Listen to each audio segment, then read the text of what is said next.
السلام علیکم ورحمۃ اللہ وبرکاتہ۔ ناظرین، اللہ تعالیٰ کا نام لے کر ہم اپنا دوسرا درس شروع کرتے ہیں جو قرآن پاک کی سورت آل عمران ہے، اور اس کا ہم درس شروع کریں گے انشاءاللہ۔ آپ ہمارے ساتھ رہیے، سمجھیے اور غور کیجیے، مہربانی ہوگی۔ تو میں اب آپ کے سامنے اپنا درس قرآن شروع کر رہی ہوں اللہ تعالیٰ کا نام لے کے، تاکہ اللہ تعالیٰ کی مدد ہمارے ساتھ ہو جائے اور زندگی کے ہر میدان میں ہم کامیاب ہو جائے۔ اعوذ باللہ من الشیطان الرجیم، بسم اللہ الرحمن الرحیم۔ میں پناہ مانگتی ہوں شیطان مردود سے۔ شروع کرتی ہوں اللہ تعالیٰ کے نام سے جو بڑا مہربان نہایت رحم کرنے والا ہے۔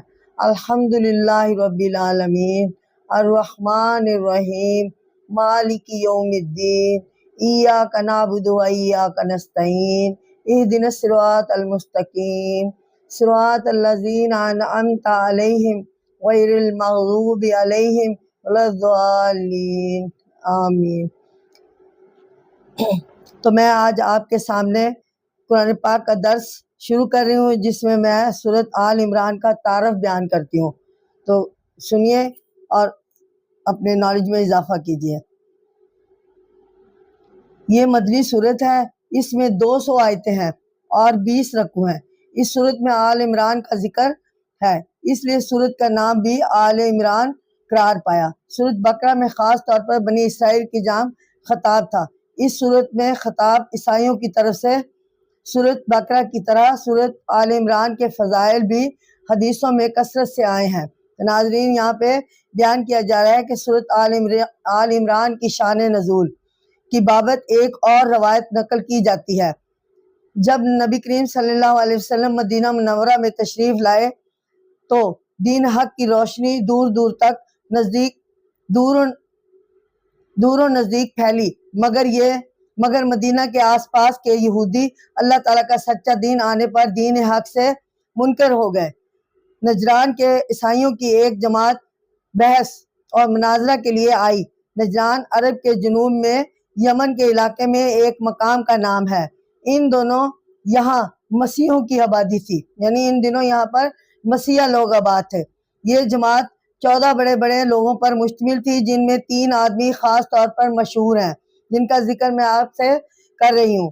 عبد المسیح عاقب، دولت اور سرداری کے لحاظ سے اہم السعید، رائے اور تدبیر کے لحاظ سے۔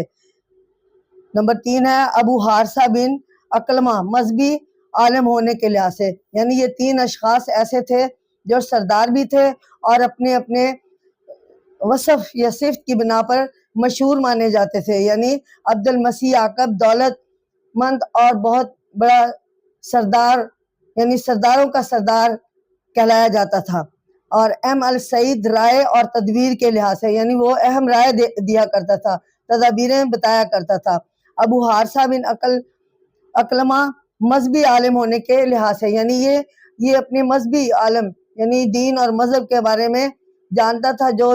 جس وقت کے پیغمبروں نے دین دیا، اسلام دیا، اللہ تعالیٰ کا پیغام دیا، اس پر یہ آواز اٹھاتا تھا یا عالم ہونے کے لحاظ سے مشہور تھا۔ یہ تیسرا شخص اصل میں عرب کے مشہور قبیلہ بنی بکر بن دائر سے تعلق رکھتا تھا۔ روم کے بادشاہوں نے اس مذہبی اہلیت، علمیت، بزرگی اور شرافت کو دیکھتے ہوئے بڑی تعظیم اور تکریم کی۔ بہت سال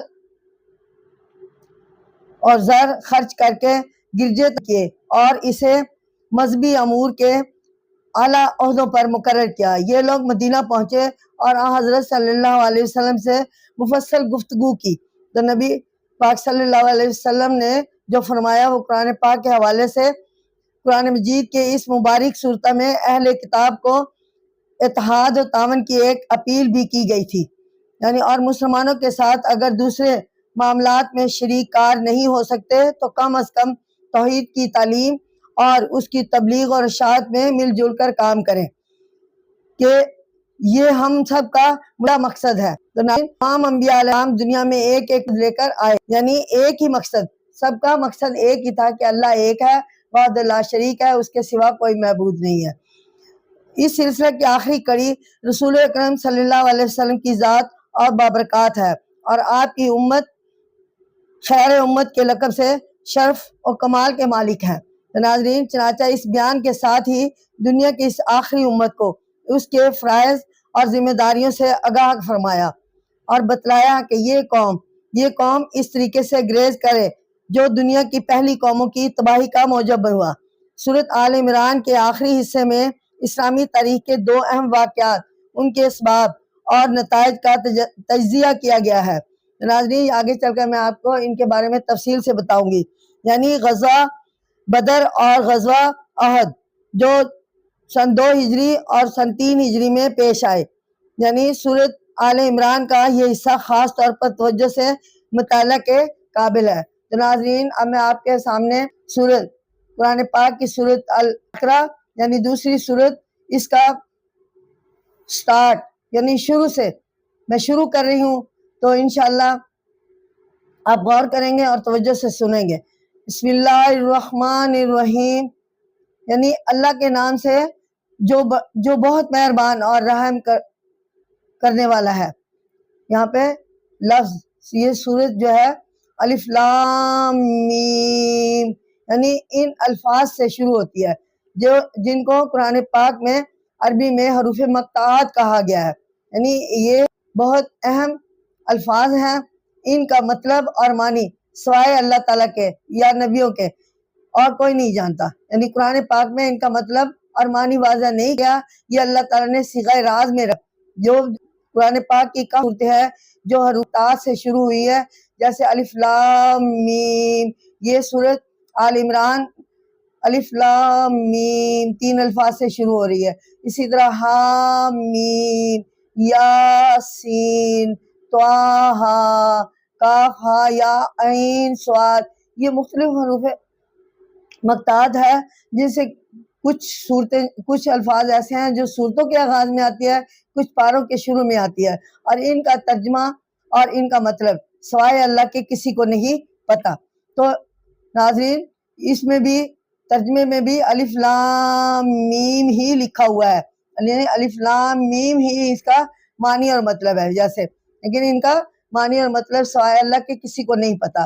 اگر پیغمبروں کو بھی پتا ہے تو انہوں نے اپنی اپنی امت کو نہیں بتایا۔ اللہ لا الہ الا ہو، یعنی اللہ نہیں معبود مگر وہ، اللہ مگر وہ زندہ، ہو الحی القیوم، وہ زندہ ہے اور تھامنے والا ہے، یعنی زندہ ہے اور سب کو تھامنے والا ہے۔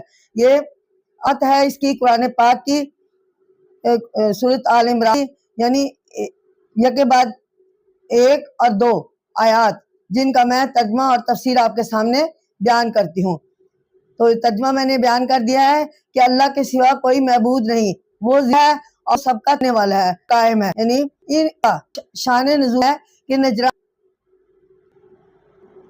عیسائیوں کا ایک وفد منورہ پہنچ کر حضرت صلی اللہ علیہ وسلم کی خدمت میں حاضر۔ یہ لوگ مسیح کے خدائی کے قائل تھے، مسیح میں حضرت عیسیٰ علیہ السلام کو خدا مانتے تھے، انہیں خدا کا بیٹا یا پھر وہ حضرت عیسیٰ علیہ السلام کو اللہ تعالیٰ بیٹا کہتے تھے، اور تصریف کو بھی مانتے تھے۔ گفتگو ہوئی تو حضرت صلی اللہ علیہ وسلم نے دلائل سے ثابت کیا حضرت عیسیٰ مسیح اللہ کے بندے تھے، اور اللہ تعالیٰ اس بات سے پاک ہے کہ وہ کسی عورت کے رحم میں پرورش پائے اور باہر آ کر انسانوں کی طرح کھائے پیے۔ تو ناظرین، نیز حضرت صلی اللہ علیہ وسلم نے بتایا کہ نصارہ کا یہ عقیدہ بھی بے بنیاد ہے کہ حضرت مسیح کو سولی دی گئی، اور یعنی انہیں سولی پر چڑھایا گیا، انہوں نے تڑپ تڑپ کر جان دی، تو یہ بھی بات غلط ہے۔ رسول اکرم صلی اللہ علیہ وسلم نے فرمایا کہ تم نہیں جانتے کہ اللہ تعالیٰ حیا زندہ ہے جس پر کبھی موت طاری نہیں ہو سکتی، اس نے تمام مخلوق کو وجود عطا کیا، اس کے برخلاف حضرت عیسیٰ علیہ السلام پر یقیناً موت آئے گی، یعنی ایک ٹائم آئے گا ان پر موت آئے گی کیونکہ وہ بشر تھے، اور ظاہر ہے جو اپنی ہستی کو برقرار نہ رکھ سکے دوسری مخلوق کو کیسے قائم رکھ سکتا ہے۔ ناظرین، یہ سن کر وہ سب لاجواب ہو گئے۔ پھر آپ نے فرمایا اگر اب بھی تمہارے دل میں شک رہ گیا ہے تو آؤ ہم اور تم اپنی اپنی اولاد کو لے کر باہر نکلیں اور خدا سے دعا کریں کہ جھوٹے پر لعنت ہو۔ انہوں نے عرض کیا کہ اس کا جواب مشورہ کر کے بتائیں گے، یعنی جہاں پہ ان کے اپنے فائدے کی بات ہوتی وہ فوراً تیار ہو جاتے، جہاں پہ انہیں آزمایا جاتا تو وہ فوراً پیچھے ہٹ جاتے۔ تو وہ ناظرین، وہ لوگ جو تھے وہ آپ کے ساتھ جانے سے انکار کر گئے، اور انہوں نے عرض کیا کہ اس کا جواب مشورہ کر کے دیں گے۔ تو چنانچہ انہوں نے آپس میں مشورہ کیا کہ یہ شخص خدا کا رسول ہے، یعنی نبی پاک صلی اللہ علیہ وسلم کے بارے میں انہوں نے گفتگو شروع کر دی کہ یہ شخص خدا کا رسول ہے، اگر ہم یوں اس کا مقابلہ کریں گے تو ہم پر خدا کا غضب ٹوٹ پڑے گا، بہتر یہی ہے کہ اپنے گھر چلے چلو۔ سو وہ واپس نجران لوٹ گئے۔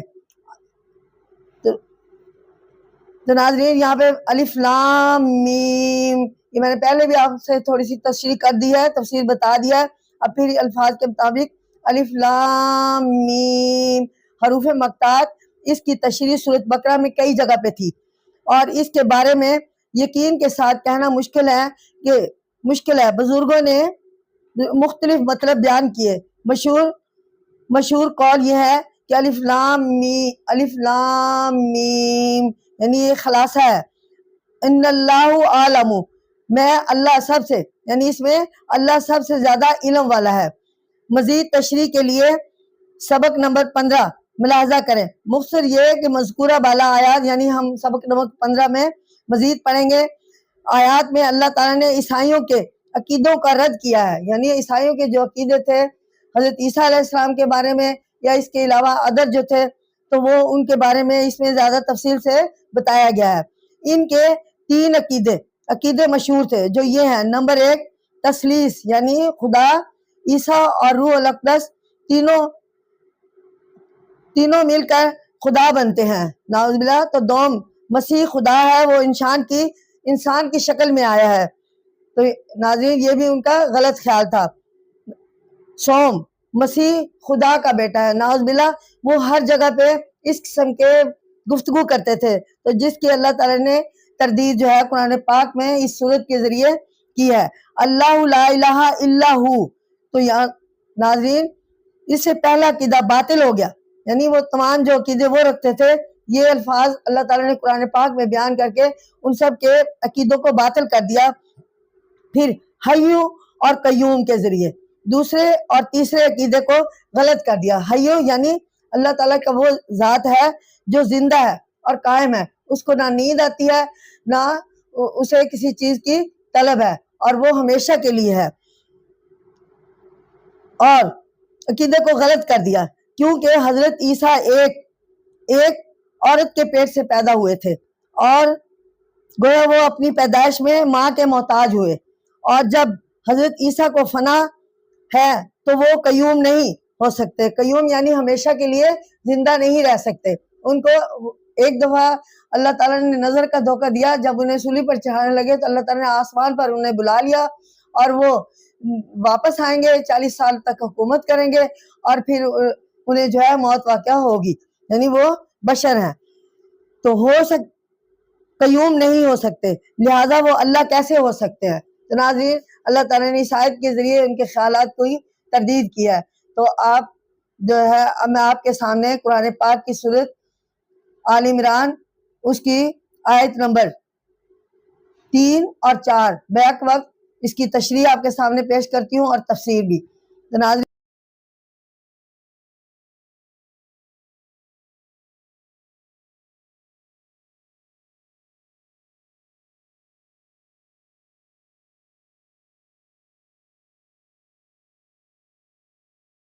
نزل علیک الکتاب، قرآن مجید اور کتب سابقہ، اس کو ہم جو ہے کچھ عنوان دیا ہے، یہ یعنی نزل علیک الکتاب بالحق مصدقا لما، تجھ پر سچی کتاب اتاری جو تصدیق کرتی ہے، یعنی ہمارے نبی کریم صلی اللہ علیہ وسلم پر قرآن پاک اتارا جو سابقہ کتابوں کی تصدیق کرتی ہے، یعنی پہلی کتابیں لما بین یدیہ وانزل التوراۃ والانجیل، یعنی پہلی کتابوں کی تصدیق کرتی ہے قرآن پاک جو ہمارے نبی کریم صلی اللہ علیہ وسلم پر نازل کی، اور انجیل اور توریت کو اتارا، یعنی پہلے اللہ تعالیٰ نے توریت حضرت موسیٰ علیہ السلام پر اتاری اور انجیل حضرت عیسیٰ علیہ السلام پر اتاری۔ اس کے ساتھ میں آپ کو یہ بھی بتا دوں کہ زبور حضرت داؤد علیہ السلام پر اتاری، اور قرآن پاک جو ہے ہمارے نبی حضرت محمد مصطفیٰ صلی اللہ علیہ وسلم پر اتاری۔ تو اس لیے ہم سابقہ کتابوں پر بھی یقین رکھتے ہیں، اور اللہ تعالیٰ نے قرآن پاک میں ان کی تصدیق بیان کی ہے، اور ہم سابقہ انبیاء کرام پر بھی یقین رکھتے ہیں۔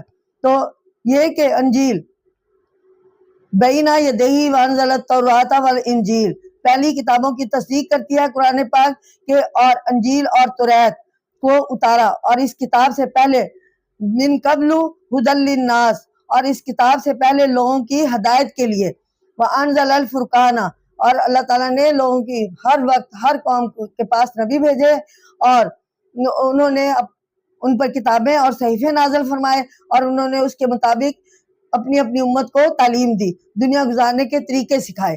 تو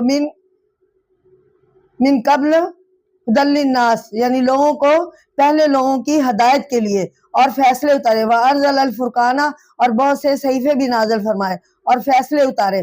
ان الذین کفروا، بے شک جو اللہ کی آیتوں سے بآیات اللہ منکر ہوئے، یعنی ان الذین، بے شک جو لوگ کفروا، جو لوگ منکر ہوئے اللہ تعالیٰ کی آیات سے، بآیات اللہ منکر ہوئے، ان کے لیے لہم عذاب شدید، ان کے لیے سخت عذاب ہے، ان کے لیے قرآن پاک کے حوالے سے سخت عذاب ہے، قرآن پاک کی اس صورت میں بیان کیا گیا ہے۔ واللہ عزیز ذو انتقام، اور اللہ زبردست اور بدلہ لینے والا ہے۔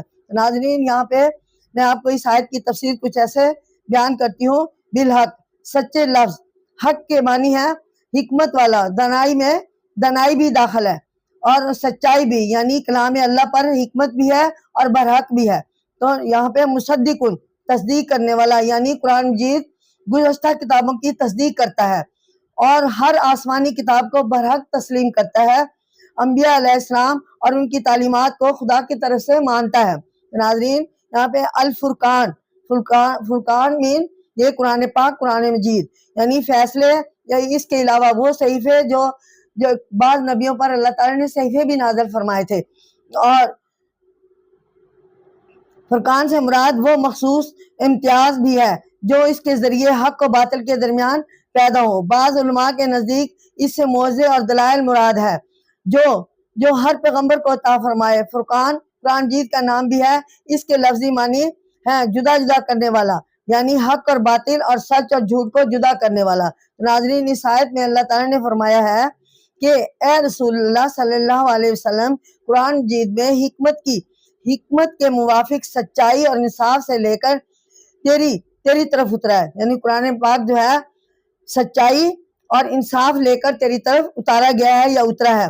اور اس کی ایک خاصیت یہ بھی ہے کہ اگلی کتابوں کی تصدیق کرتا ہے، یعنی یہ سب اس کی مین خاصیت یہ ہے۔ یہ کتابیں پہلے لوگوں کی ہدایت اور رہنمائی کرتی تھی، اور اس طرح گویا اللہ تعالیٰ نے یہ بھی بتا دیا کہ مسیح کی خدائی اور خدا کا بیٹا ہونے کا علیحدہ عقیدہ کسی آسمانی کتاب میں موجود نہ تھا، کیونکہ اصول دین کے لحاظ سے تمام آسمانی کتابیں متفق ہیں اس رائے پر۔ اللہ تعالیٰ نے، یعنی سابقہ جو کتابیں ہیں وہ اسی بات پر متفق ہیں کہ حضرت عیسیٰ علیہ السلام اللہ تعالیٰ کے یعنی اللہ تعالیٰ کے بیٹے ہیں، نعوذ باللہ۔ اللہ تعالیٰ نے ہر زمانے کی مناسبت ایسی چیزیں اتاری جو حق و باطل، حرام و حلال اور جھوٹ اور سچ کے درمیان تمیز اور فرق کرنے والی ہے۔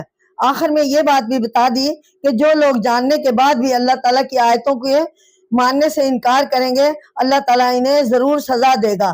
وہ غالب ہے اور انتقام لینے پر کامل اور قدرت رکھتا ہے۔ تو ناظرین، اب میں آپ کے سامنے قرآن پاک کی دوسری سورت آل عمران، یہ قرآن پاک کی تیسری سورت ہے آل عمران۔ پہلے سورت فاتحہ تھی، دوسری سورت البقرہ، اور تیسری سورت آل عمران۔ تو یہ تیسری سورت ہے جس کی میں آیت نمبر 5 اور 6 بیک وقت اس کا ترجمہ اور یہ تفسیر آپ کے سامنے پیش کرتی ہوں۔ غلط عقیدوں کی تردید، یعنی قرآن پاک میں اللہ تعالیٰ نے جو لوگوں نے غلط عقیدے بنا رکھے تھے ان کی تردید کی ہے، یعنی ان اللہ لا یخفی علیہ شیء فی الارض ولا فی السماء، اللہ پر کوئی چیز چھپی نہیں زمین ہے اور نہ آسمان میں، یعنی اللہ تعالیٰ پر کوئی چیز چھپی نہیں ہوئی، نہ زمین میں اور نہ ہی آسمان میں۔ هو الذی یصورکم، وہی تمہارا نقشہ بناتا ہے، فی الارحام کیف یشاء، ماں کے پیٹ میں جس طرح چاہے، لا الہ الا هو العزیز الحکیم، اور اس کے سوا کسی کی بندگی نہیں، وہ زبردست اور حکمت والا ہے۔ تو ناظرین یہ دو آیات ہیں، ان دونوں آیات کی یک بعد دیگرے میں آپ کے سامنے تفسیر پیش کرتی ہوں، غور سے سنیے۔ یعنی پچھلی آیت میں اللہ تعالیٰ نے فرمایا تھا کہ ان لوگوں کو سخت سزا دے گا جو اس کی آیتوں کا انکار کریں گے، اور موجودہ آیت میں بھی یہ بیان کیا گیا ہے کہ اللہ تعالیٰ کا علم بہت وسیع ہے، وسعت والا ہے، جس طرح اس کا اختیار کامل ہے اسی طرح اس کا علم بہت وسیع ہے، یعنی جس طرح وہ تمام دنیا پر حاوی ہے، تمام دنیا اللہ تعالیٰ نے تمام دنیا پر احاطہ کیا ہوا ہے۔ زمین اور آسمان کی کوئی چھوٹی بڑی شے ایک لحظ کے لیے یا ایک لمحہ کے لیے اس کے علم سے غائب نہیں اور نہ رہ سکتی ہے۔ تمام نیکیوں اور گناہوں کی نوعیت اس کے علم میں ہے۔ مجرم بھاگ کر چھپنا چاہے تو کہاں جا سکتا ہے؟ اللہ تعالیٰ ہر جگہ پر موجود ہے، ہماری تمام حرکات و سکنات کو دیکھ رہا ہے، یعنی شہرت کے قریب سے بھی زیادہ قریب ہے اللہ تعالیٰ ہمارے۔ یہی سے یہ بات بھی واضح کر دی کہ مسیح علیہ السلام خدا نہیں ہو سکتے، کیونکہ انہیں ایسا کامل علم حاصل نہ تھا، وہ خود اللہ تعالیٰ کے محتاج تھے، جو اللہ تعالیٰ انہیں وہی پیغمبروں کے ذریعے یعنی فرشتوں کے ذریعے جو پیغام بھیجتے تھے وہی وہ آگے اپنی امت کو دیتے تھے ہدایات، اسی قدر جانتے تھے جتنا اللہ تعالیٰ نے انہیں بتلا دیا تھا یا بتلا دیا ہے۔ مسیح کی خدائی کی تردید کے لیے اللہ تعالیٰ نے اپنی ایک اور صرف ذکر فرمائی ہے، یعنی اپنے علم و حکمت کے مطابق کمال قدرت سے جیسا اور جس طرح چاہتا ہے ماں کے پیٹ میں بچہ کا نقشہ بناتا ہے۔ نر و مادہ خوبصورت بدصورت، بینا اور نابینا، گونگا بہرا، جیسا بھی چاہے وہ ماں کے پیٹ میں پیدا کرتا ہے۔ خود خون منی کے ایک معمولی قطرہ سے انسان کو بنا کھڑا کرتا ہے۔ تو یہ اللہ تعالیٰ کے کمال ہے، انسان میں کوئی کمال نہیں ہے، انسان ایک مکھی کا پر بھی نہیں بنا سکتا۔ اس لیے کوئی انسان جو خود بھی ماں کے پیٹ کے تاریکیوں میں رہ کر آیا ہو، عام بچوں کی طرح کھانا پینا پیشاب پخانہ کرتا ہو، وہ اللہ کیسے کہلا سکتا ہے؟ تو ناظرین اللہ تعالیٰ نے اس آیات پر ان عقیدے کی تردید واضح طور پر کی ہے۔